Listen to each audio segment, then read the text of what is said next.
अस्सलामुअलैकुम स्टूडेंट्स, हम हामिद शाहिद की बुक से chapter number 2 consumer behaviour start करने वाले हैं, जिसमें हम उसका पहले इंट्रोडक्शन पढ़ेंगे, देन हम उसकी अप्रोचेस पढ़ेंगे कंज्यूमर इक्विलिब्रियम के रिलेटेड। जैसे कि हम सब लोग जानते हैं, हर कंज्यूमर के पास महदूद इनकम होती है और लामहदूद ख्वाहिशात होती हैं, यानी कि limited income and unlimited wants. तो वो इतनी कम इनकम में अपनी ज़्यादा से ज़्यादा ख्वाहिशात को पूरा करके अपने आप को सेटिस्फेक्शन प्रोवाइड करना चाहता है। तो हम उन थ्योरीज़ को पढ़ेंगे। जब भी कोई कंज्यूमर अपने स्पेंडिंग पैटर्न से सेटिस्फाई होता है तो हम उसे कंज्यूमर इक्विलिब्रियम का नाम देते हैं। और इसके लिए हमारे पास दो अप्रोचेज़ है, cardinal approach and ordinal approach. Cardinal approach को यूटिलिटी अप्रोच भी कहते हैं और इसे क्लासिकल इकोनॉमिस्ट ने प्रेजेंट किया था और इसीलिए इसे क्लासिकल अप्रोच का नाम भी दिया जाता है। मेन लोग जिन्होंने इस थ्योरी को प्रेजेंट किया था उसमें विलियम शार्टले जेनोवंस की बहुत ज़्यादा अहमियत है, जिसने प्रेजेंट की थी थ्योरी सबसे पहले। अब इसकी ना बेसिक अजम्पशंस है। सबसे पहले उन्होंने ये कहा कि जो हमारी सेटिस्फेक्शन है ना वो मेजर की जा सकती है। इसका मतलब ये है कि अगर हमारा दिल करता है सेब खाने को, तो अगर हम फर्स्ट सेब खाते हैं हमें पता लगेगा हमें कितनी सेटिस्फेक्शन मिली है। ये उनकी थ्योरी में बेसिक था। जैसे कि यहाँ पे लिखा हुआ, द सेटिस्फेक्शन और utility can be measured into numbers. For example, if a consumer drinks a glass of milk, the satisfaction he drive from that glass of milk can be represented into number like 1 2 3 4 5। ठीक है, उन्होंने कहा कि ये mathematical form में represent की जा सकती है और इसीलिए ये सारे कार्डिनल्स नंबर, इसी बेस पे ना इस अप्रोच का नाम कार्डिनल यूटिलिटी अप्रोच रखा गया था। और जो भी पैरामीटर उन्होंने कहा इसको मेजर करता है ना उसे यूटिलोमीटर कहते हैं। ठीक है, यहाँ पे लिखा हुआ है, they believe that each consumer has a utilometer to measure the utility into number when a consumer uses the units of a good. इसका मतलब ये है कि हर कंज्यूमर के पास वो मीटर होता है जिससे वो अपनी यूटिलिटी को मेजर करता है। When a consumer uses the units of a good. Now इसकी सेकेंड ऑप्शन है वो ये है कि यूटिलिटी जो है ना वो एक गुड की यूटिलिटी एक पे डिपेंड करती है। फॉर एग्जांपल, अगर हमारे पास बहुत सारी मल्टीपल गुड्स है तो हर गुड की यूटिलिटी अलग अलग होगी। तो अगर हम सब की यूटिलिटी को जमा कर ले फिर हमारे पास टोटल यूटिलिटी आती होती है। और जो सेकेंड एजम्पशन है उसमें यह है कि जो कंज्यूमर का बिहेवियर है ना वो जितने भी कंज्यूमर को हम स्टडी कर रहे हैं उनका सबका सेम होना चाहिए, किसी का भी एक दूसरे से डिफरेंट नहीं होना चाहिए। हम यही ज्यूम करके कि एक ही कंज्यूमर का जो बिहेवियर है वही बाकियों का होना चाहिए। और हम ये भी सोचते हैं कंज्यूमर रैशनल है, वो अपनी इनकम को भी जानता है और प्राइसेस को भी जो मार्केट में प्रिवेल करें वो इस हिसाब से अपनी चीज़ें खरीदेगा कि उसकी यूटिलिटी मैक्सिमाइज हो। और 5 assumption है, money is a measure which is employed to measure the utility of good and service. There is no change in the marginal change. There is no change in marginal utility of money. इसका मतलब ये है कि जो marginal utility of goods है वो तो change होती है। फॉर एग्जांपल, जैसे जैसे हम एक ही चीज़ का यूनिट को बार बार कंज्यूम करते हैं, तो फॉर एग्जांपल अगर हमें प्यास बहुत ज़्यादा लगी, हम एक पानी का ग्लास पीते हैं, हमारी प्यास की शिद्दत में कमी आ गई, दूसरा पीते हैं और कमी आती है, तीसरा पीते हैं हम बिल्कुल सेटिस्फाई हो जाते हैं, अब हमें बिल्कुल प्यास नहीं लगी। तो ये हमारी जो यूटिलिटी है ये चेंज हो रही है बार बार। लेकिन उन्होंने कहा मनी की यूटिलिटी सेम रहेगी, उसमें कोई चेंज नहीं आएगा। तो अब कंज्यूमर इक्विलिब्रियम की ये असम्पशन थी, इसको हम दो थ्योरीज़ के ज़रिए बयान करते हैं। सबसे पहले आज जो हम थ्योरी पढ़ेंगे वो law of diminishing margin utility है। ओके, सबसे पहले आपको यूटिलिटी के वर्ड में इन्होंने कहा है कि क्या होता है। इसका मतलब ये है कि सिंपल इसको हम सेटिस्फेक्शन कहते हैं। जो भी कंज्यूमर की अपनी इनकम को यूज़ करने के बाद सेटिस्फेक्शन होती है, यानी कि गुड्स को यूज़ करने के बाद, उसको हमने यूटिलिटी का नाम दिया। तो इसका मतलब क्वांटिटी हम किसी भी गुड की यूज़ करते हैं तो utility is a function of quantity. ठीक है, या फिर हम total utility is a function of quantity कह सकते हैं, कोई भी आप वर्ड यूज़ कर सकते हैं। इसके लिए उन्होंने एग्जाम्पल यही दी है कि अगर हम ड्रिंक का ग्लास दूध का ग्लास ड्रिंक करते हैं तो the satisfaction he obtain can be represented into numbers. Okay, अब हम मार्जिनल यूटिलिटी के कॉन्सेप्ट पे चलते हैं, क्योंकि हम डिमिनिशिंग मार्जिनल यूटिलिटी के बारे में पढ़ रहे। सबसे पहले यूटिलिटी सेटिस्फैक्शन होती है और मार्जिनल यूटिलिटी से मुराद है टोटल यूटिलिटी में कितना चेंज आता है जैसे ही हम नेक्स्ट यूनिट को कंज्यूम करते हैं। फॉर एग्जांपल अगर हम यहाँ पे बात कर रहे हैं कि मैंने पहला ग्लास ऑफ मिल्क पिया है, ठीक है, तो मुझे 10 यूटिल, इसके लिए हम यूटिल का वर्ड यूज़ करते हैं, ठीक है, यूटिलिटी हासिल होती है।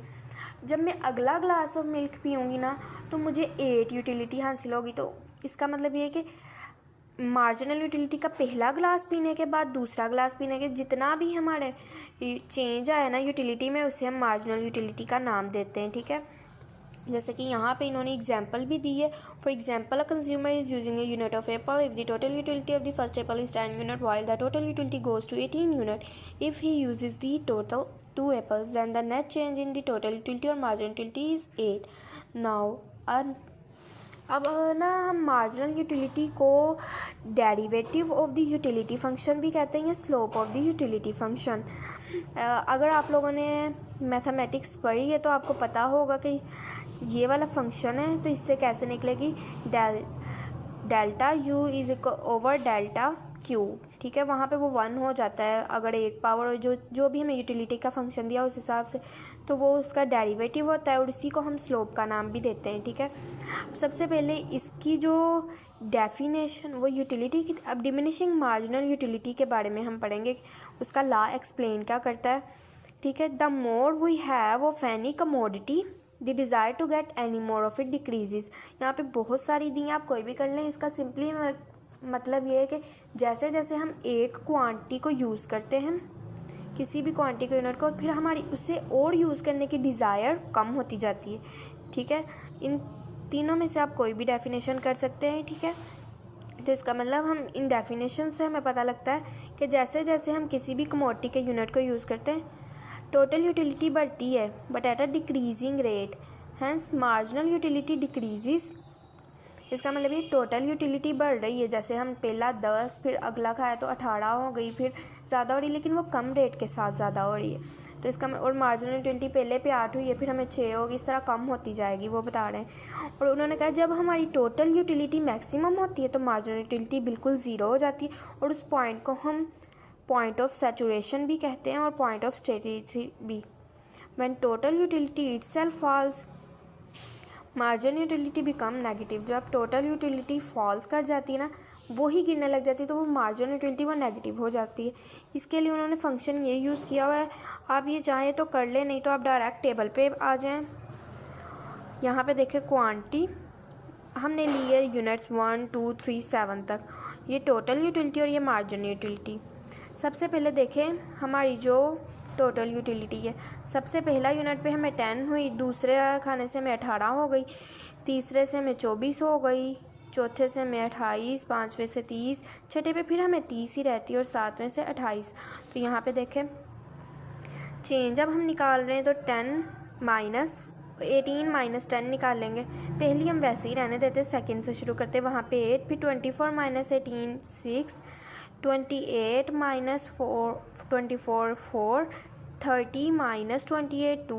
अब 30 में से 30 माइनस किए 0, और यहाँ पे 28 माइनस 30 माइनस 2। अब ये देखो तीनों सिचुएशंस इन तीनों पॉइंट्स को डिस्क्राइब कर रही हैं। यहाँ पे मार्जिनल यूटिलिटी पॉजिटिव है लेकिन गिर रही है, और ये वाला हमारा पॉइंट ऑफ स्टेटी है जहाँ पे ये दोनों हमारी मार्जिनल यूटिलिटी ज़ीरो हो जाती है और जो टोटल यूटिलिटी वो हाईएस्ट पॉइंट पे, और देन हमारा नेक्स्ट पॉइंट है जहाँ पे मार्जिनल यूटिलिटी डिक्लाइन हो, नेगेटिव हो गई और टोटल यूटिलिटी गिरने लग गई है, ठीक है।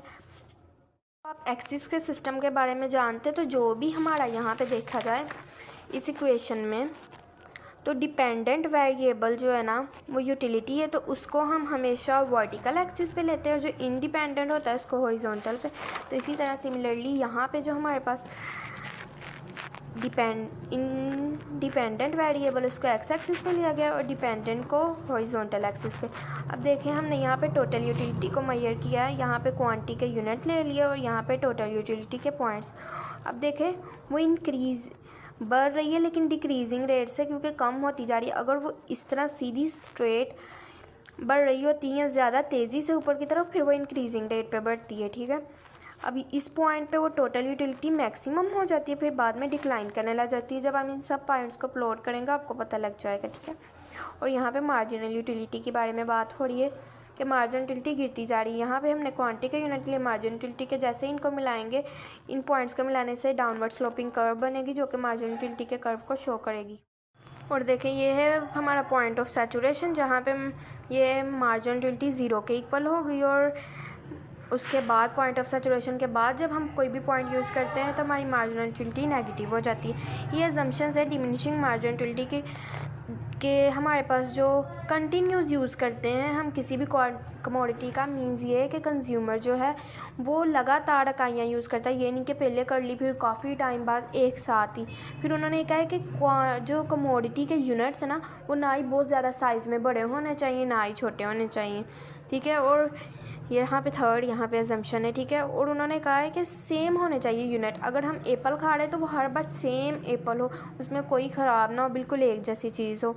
और कंज्यूमर का टेस्ट सेम रहना चाहिए, उसका टेस्ट चेंज नहीं होना चाहिए, ना ही उसकी इनकम, क्योंकि जैसे ही हमारी इनकम चेंज होती है हमारी प्रेफरेंसेस चेंज हो जाती हैं, हम ज़्यादा बेहतर चीज़ों की तरफ चले जाते हैं। और कंज्यूमर रैशनल है, ये तो हमें पहले ही हमने अजम्पशन में बता दिया है। और जो प्राइस है ना सब्स्टिट्यूट की, फॉर एग्जांपल एप्पल की जगह हम केले खा लें, उन्होंने कहा वो भी सेम रहनी चाहिए, क्योंकि अगर केले सस्ते हो जाएंगे फिर हम एप्पल को छोड़ कर उनकी तरफ चले जाएंगे, तो इस वजह से वो भी सेम रहनी चाहिए, ठीक है। आई होप आपको लेक्चर समझ आया होगा, और ये मेरा फर्स्ट लेक्चर है। आई होप नेक्स्ट इम्प्रूवमेंट आएगी मेरे समझाने के तरीके में भी, और आपको भी इंशाल्लाह समझ आएगा। अल्लाह हाफिज़।